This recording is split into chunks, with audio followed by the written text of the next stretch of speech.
Olá, meu nome é Bruno, eu sou o Clementino e eu estou aqui com você mais uma vez para falar de Emacs. Esse vídeo é especificamente o verdadeiro vídeo de 32 inscritos, o vídeo oficial de comemoração de 32 inscritos. E aí nesse vídeo eu quero falar de uma porção de assuntos diferentes. Começando com o assunto programação como entretenimento. Com que frequência você programa? Você programa todos os dias? Você programa fora do seu trabalho? Você programa para se divertir como um ato de potência? Você programa como um ato performativo? Não, eu acho que você deveria. Porque programar é divertido. Programar não precisa necessariamente ter um fim. Você pode programar só porque é legal programar. É tipo quando você vai cuidar da sua horta, do seu jardim.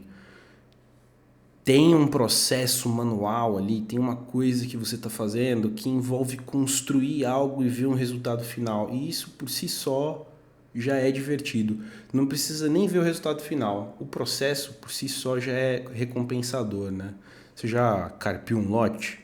Já carregou uma enxada? Tipo, bateu uma enxada no chão assim? É sinistro, mano. O bagulho mexe com a sua cabeça. Não de um jeito necessariamente bom, né?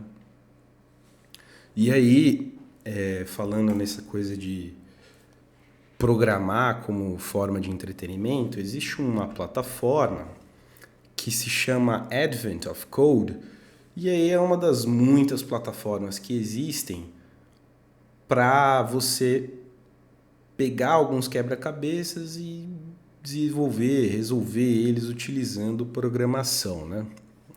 Você pode usar a linguagem de programação que você preferir, que você curtir, que for legal para você.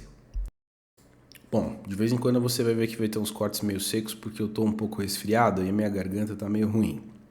Aí quando ela explode, eu começo a tossir igual louco, eu pauso o vídeo. Então aí quando eu volto pro Advent of Code aqui, de novo, é uma plataforma lá que você consegue fazer quebra-cabeças de programação, né? E aí, quando você abre ele, eu selecionei especificamente um exercício aqui super simples, que é o Not Quite Lisp, tem as explicações e as regras. Aqui você vai ver que ele está explicando para você como é que funciona, né? Todo exercício que você resolve, 2015, ele te dá um caminho até você completar uma árvore de Natal, porque é advento, né? Então significa que a gente está falando aqui de um exercício natalino, né? Cada exercício te dá pelo menos uma estrela.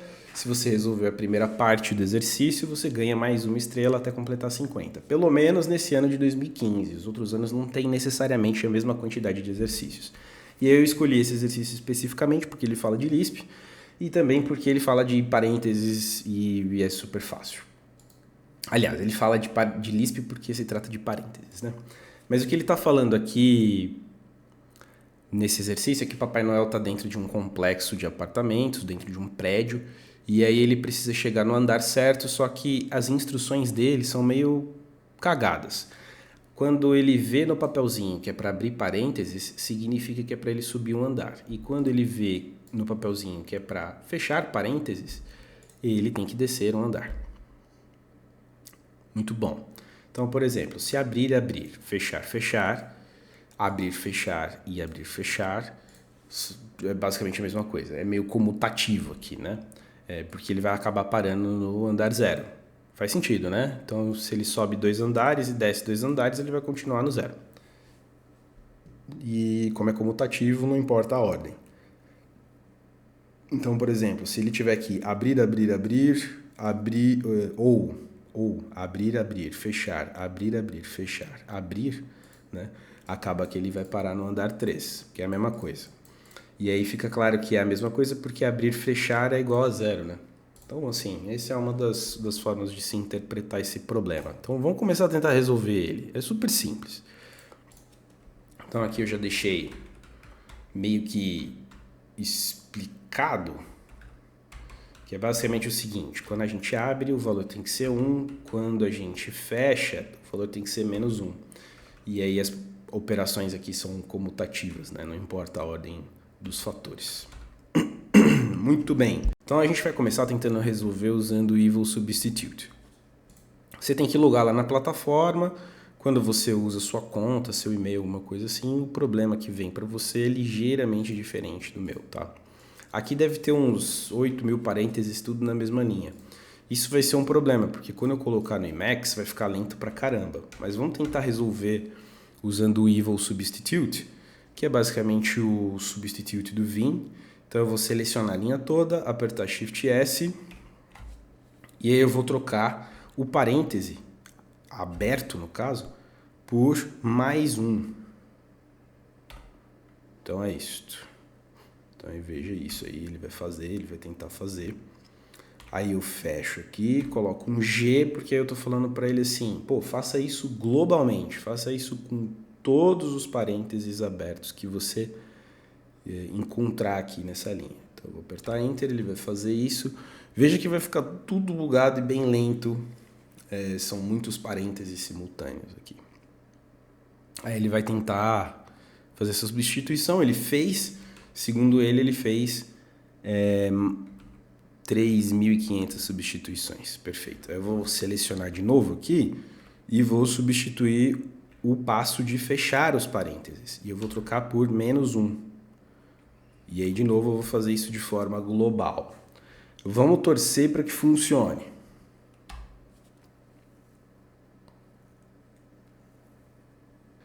Aparentemente deu tudo certo, não tem nenhum caso aqui que ele não substituiu. Eu vou para o final lá da linha.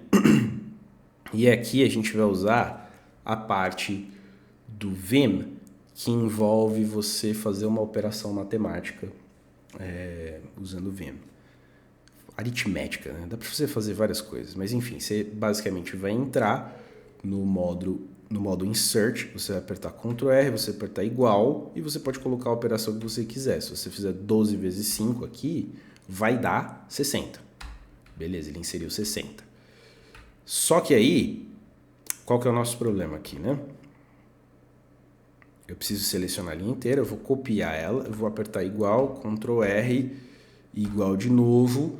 E aí embaixo ali no Mode Line ele vai ficar esperando eu inserir os números que eu preciso. Isso é um problema, porque eu não vou ter condições de digitar essa porra. Mas eu posso apertar Ctrl Y e aí o Emacs vai colar para mim na Mode Line. Se eu apertar Enter, vixe Maria, será que vai funcionar? Nossa, Lisp Nesting Exceeds, Max Lisp Evol Depth. Não deu certo, é muito longo. Tem muitas coisas aqui. Que pena. Isso significa que tem uma variável que se chama maxlisp evol depth. Its value is 1600. E aí significa que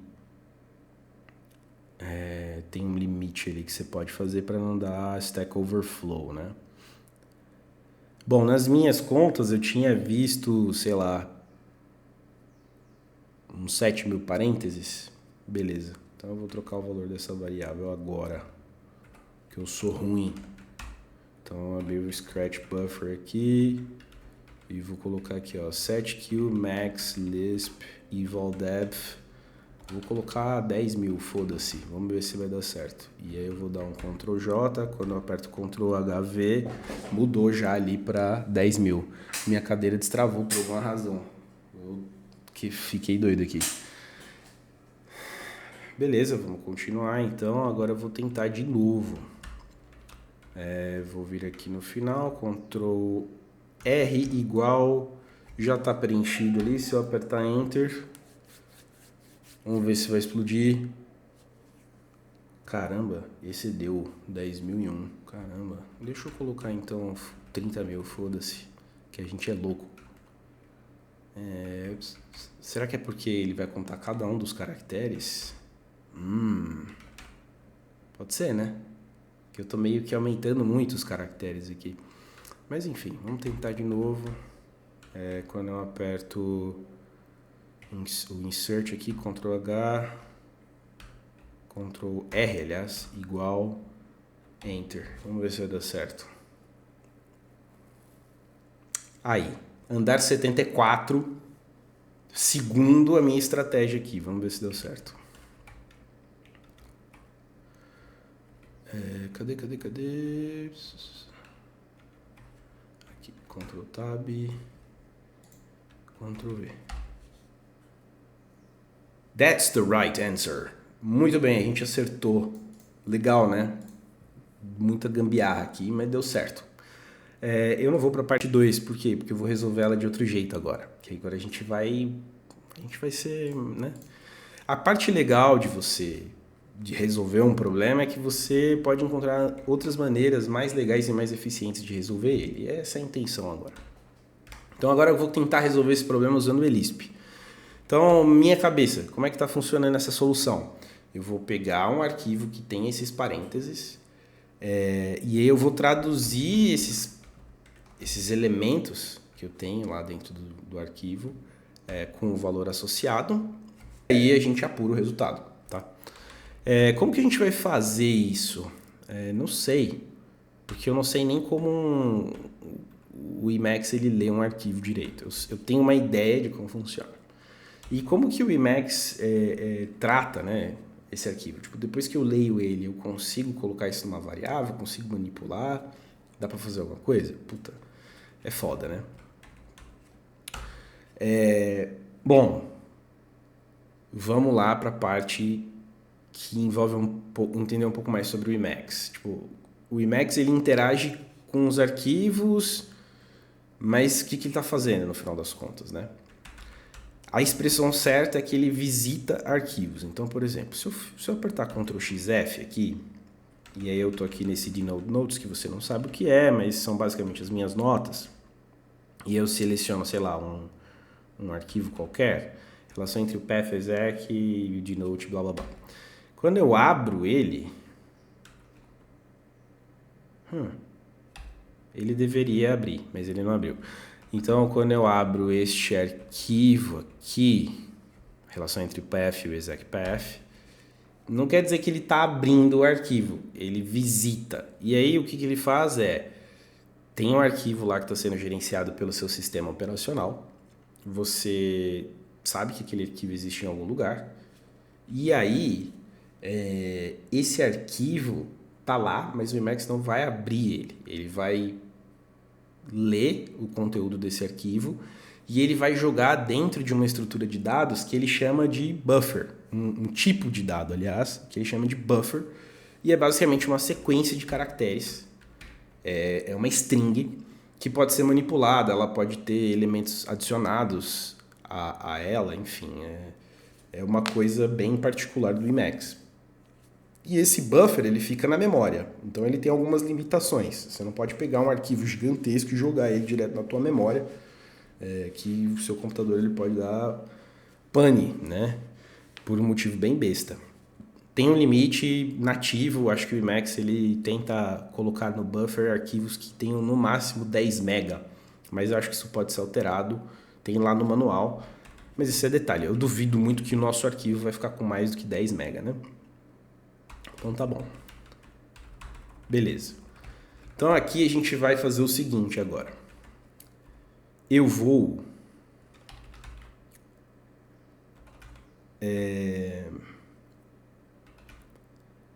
em Repos. Aí eu tenho uma pasta que chama Advent of Code. Pô, mas aí ela já tá muito feia, né? Então aí eu vou colocar aqui mais Advent Emacs. Agora você tá vendo tudo que é meu aqui. Criei um repositório, abri e aí eu vou fazer o primeiro exercício. Eu vou chamar isso aqui de 2015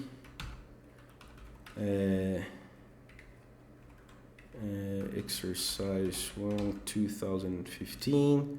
Vai ser um arquivo sem extensão mesmo.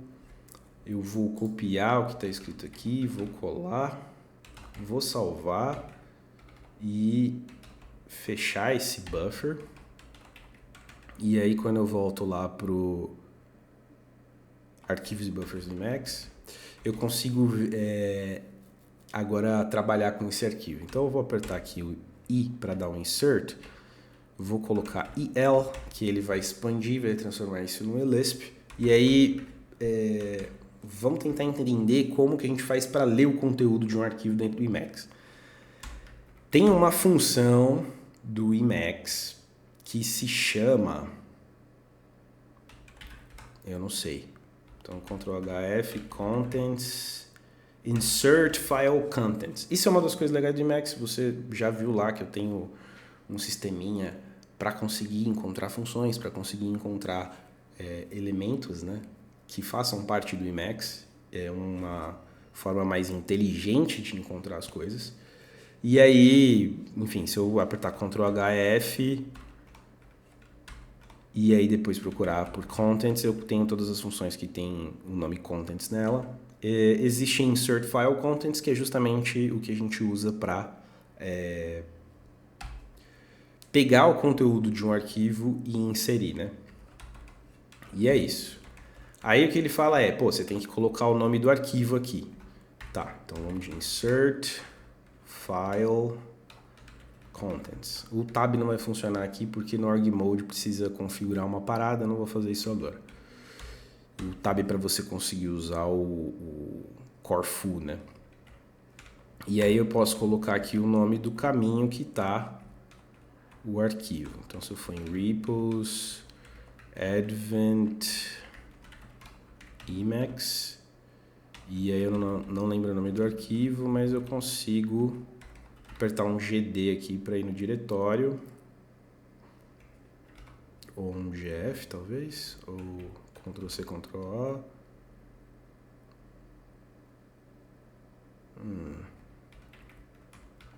Não é Advent Emacs, então se eu apertar Ctrl C, Ctrl A, ele não está indo lá, GD, GF, achou, Advent Emacs, GR, muito bem. Então, Advent Emacs, e aí se eu apertar então GF para ir em Go to File, tem Exercise 1 2015, que é o nome que eu coloquei. E aí, em teoria, isso vai rodar. Aí, só dá uma olhada nos argumentos opcionais, que tem o de visitar, que aí tem a coisa dele realmente ir lá no arquivo, abrir um buffer, deixar um buffer aberto. É isso que ele quer dizer com visitar. Beginning and end é para você determinar em quais bytes ali ele vai começar a leitura dele. Ele pode começar a partir do lugar que você quiser. Você define quais são os bytes.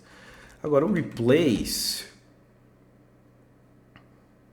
ele está falando replace the current buffer contents with the file's contents. Então, se eu colocasse replace true, o que ia acontecer é que ele ia pegar esse buffer e substituir com o conteúdo do arquivo, mas não é isso que eu quero que ele faça, tá?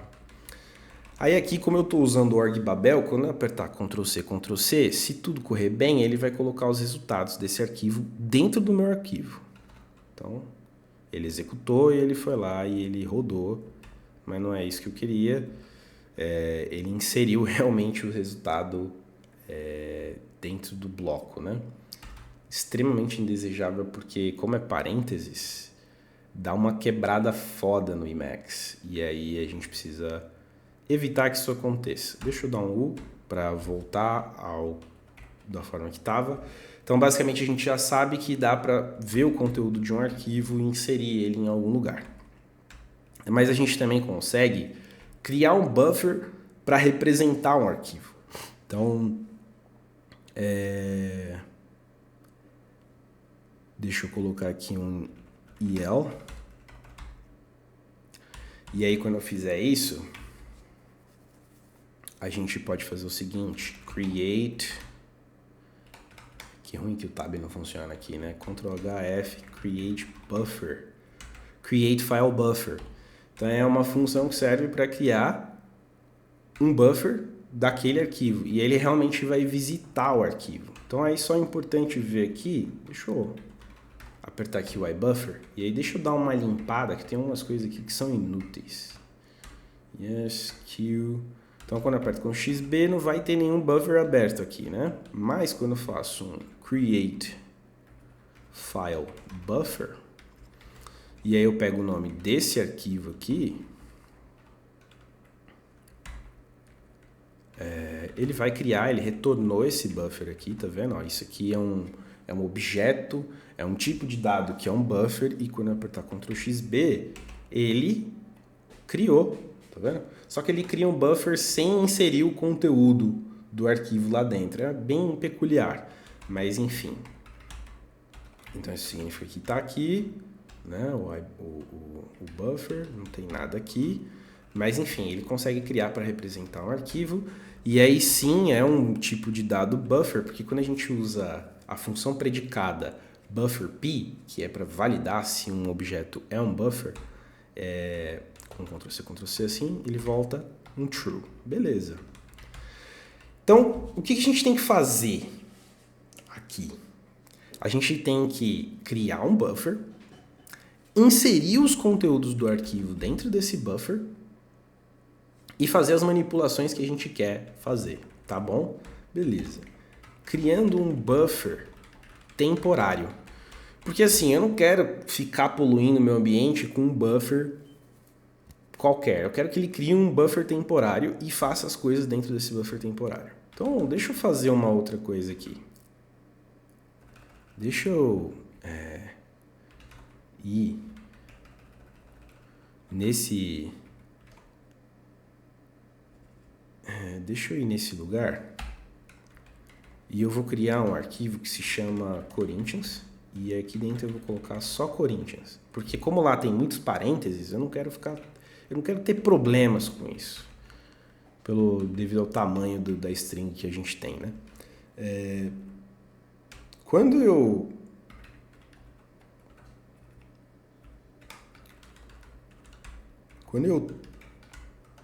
uso uma função que se chama withTempBuffer, e aí deixa eu dar um Ctrl HF, ele vai criar um buffer temporário. É isso. Função que cria um buffer temporário e ele avalia o corpo da função, né? E aí o que vai acontecer? Todo tipo de operação que eu fizer aqui dentro, ele vai rodar de forma sequencial. Então, se eu fizer insert file contents, ele vai pegar o que está lá no conteúdo do arquivo. Então, deixa eu pegar aqui. E ele vai inserir. Mas eu não vou colocar o exercise 1 2015, eu vou colocar só o Corinthians porque eu quero provar um ponto.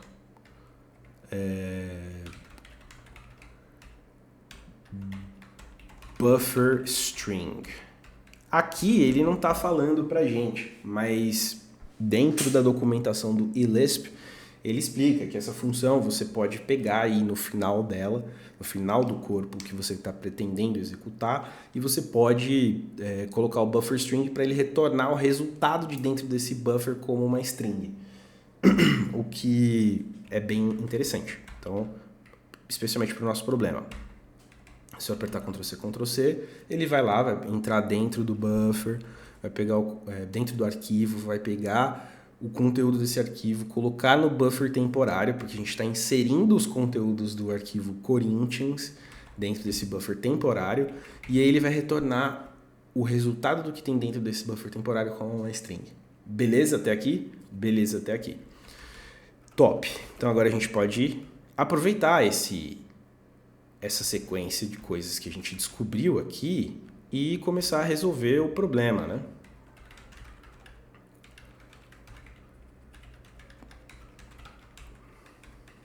Então aqui, deixa eu pegar e colocar aqui esse cara. Aqui tá tudo meio pupurri aqui, tudo quem sabe fez ao vivo, né? Então a gente já sabe como ler um arquivo, como o Emacs lê um arquivo mais ou menos, né? E aí agora a gente tem que fazer essa troca de caracteres. Bom, vamos lá. Agora sim. Então aqui...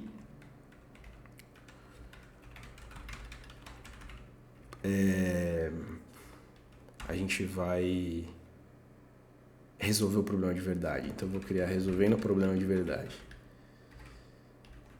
Meio redundante, mas ninguém liga. Então se eu vim aqui em fazer o eLisp, expandir aqui com snippets, né? A gente já viu como que é a solução para resolver criando um buffer temporário. Então eu venho com temp buffer, insert file contents, mas eu quero o exercise 1 2015. Espero que eu não tenha errado o nome. Como é que eu sei que eu não errei o nome? Eu não sei, mas eu sei que se eu for em GF, vai ter o exercise 1 2015. Então eu vou pegar tudo que tem lá no exercise 1 2015 e vou botar dentro do buffer temporário e maravilha, né? Aí a gente vai fazer o seguinte. A gente vai usar uma função que chama mapcar. O que é mapcar? É uma função de alta ordem. O que é uma função de alta ordem? É uma função que aplica uma função? Acho que função de alta ordem é um pouco mais abrangente do que isso. Então, não vou falar dessa forma. Mas o mapcar definitivamente é uma função que aplica uma função. Então, ela vai pegar e vai aplicar alguma coisa, alguma função, como uma função.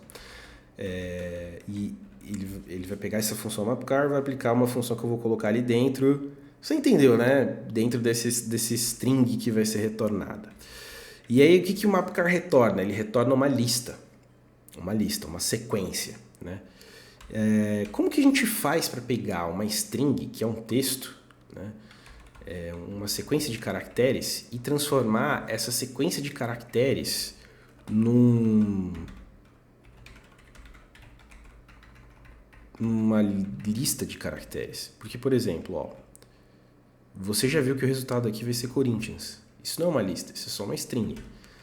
Aqui, então, eu vou aplicar uma função que se chama string, que aí ele vai pegar e ele vai conseguir iterar e me retornar uma lista de caracteres. Vamos ver se é verdade isso. Eu posso estar mentindo para você. Então é isso, ele retornou, separadinho. É assim que o org Babel representa essa lista de caracteres, tá? Muito bom. Então a gente pode fazer a mesma coisa aqui. Só que agora a gente vai aplicar um mapcar de novo. Por quê? Porque aí eu vou pegar o conteúdo, eu vou transformar ele numa lista de caracteres. E aí eu vou aplicar alguma função para chegar no meio do caminho ali. Então a gente vai criar uma função que se chama sem nome, vai ser uma função anônima, e ela vai pegar um elemento e a gente vai fazer um if. Eu não sei se tem if no Lisp, mas vamos torcer para que sim. Bom, se if... Nossa, eu não sei nem como é que funciona o if dentro do Lisp, tá? Eu tô fazendo isso aqui com você ao vivaço, por isso que é o especial verdadeiro. Aí tem a condição, blá blá blá, não tem nenhum exemplo aqui, né? Tá, então... Deixa eu ver uma coisa aqui. Deixa eu ir no Scratch Buffer. E aí, se eu fizer EQ, que é para ver se duas coisas são iguais, A e B. Aí o que eu quero entender é EQ funciona com caracteres, porque eu sei que tem EQ, tem equal.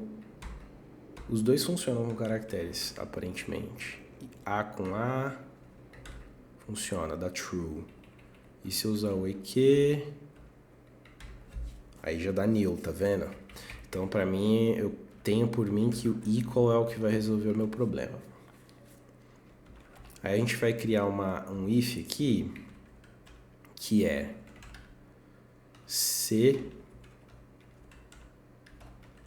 a gente vai retornar 1, caso contrário 0.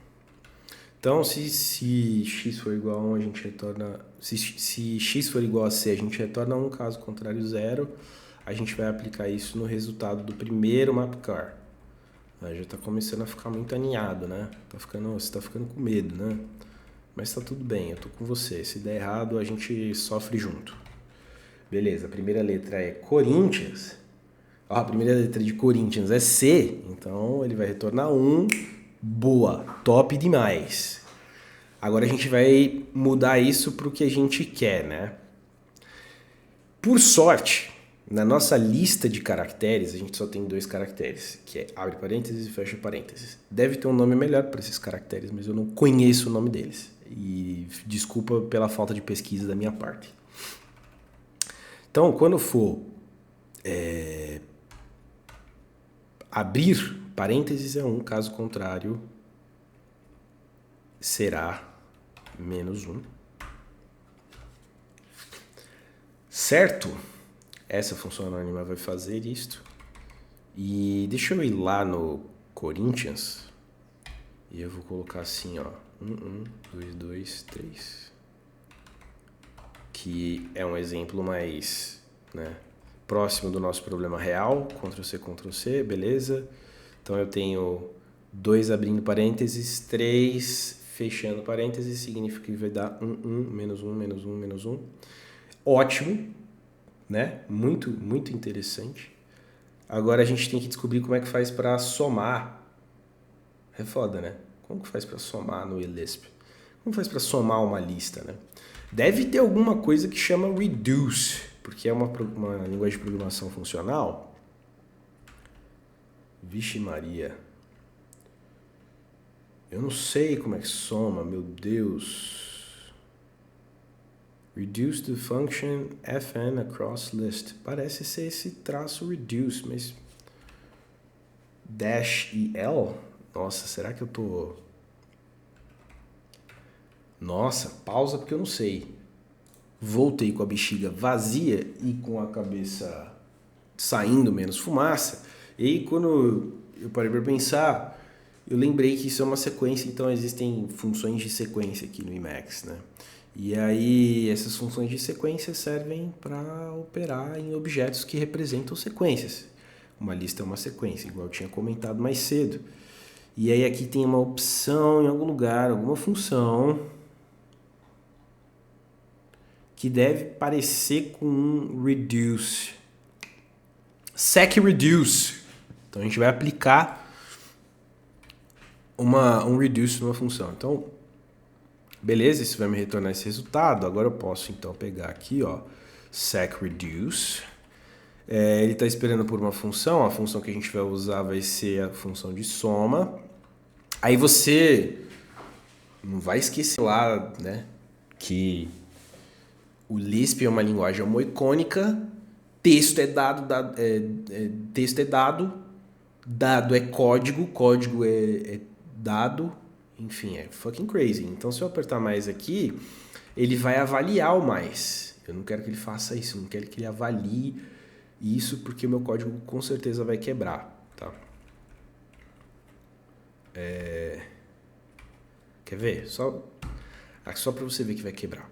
Aqui no final eu tô colocando 0 porque é da onde começa a nossa soma, que é mais ou menos onde o Papai Noel vai começar, que é o 0 também. Então se eu apertar Ctrl+C, Ctrl+C, ele vai falar symbols value as variable is void. Por quê? Porque ele está procurando o valor desse símbolo e não existe. Eu não quero que ele execute. Então, quando eu faço isso aqui agora, ele vai rodar e deu certo. Very nice. E o valor deu certo. Tá, mas por que eles usam hashtag ao invés de só quote? Né? Porque o quote é um synthetic sugar para representar a função quote, que quando você coloca quote é para ele não avaliar aquela expressão. Né? Por que coloca hashtag? Bom, isso é importante para o interpretador saber que, na verdade, isso aqui é uma função. E que essa função não é para ser avaliada, obviamente. E aí, na hora que ele faz a compilação, é um processo um pouco mais rápido. Então, em geral, é mais idiomático se você faz isso, porque você está cotando uma função, mas você também está sinalizando para o seu interpretador ali de eLisp que se trata de uma função e vai ficar mais rápido. Em algum lugar do manual do eLisp eles falam isso. Eu não vou lembrar agora onde, mas é verdade. Confia em mim.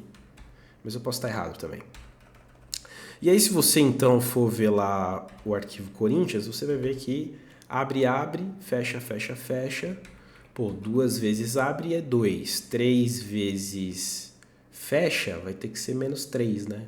Então, 2 mais menos 3 vai dar menos 1. Porra, realíssimo, deu menos 1 aqui.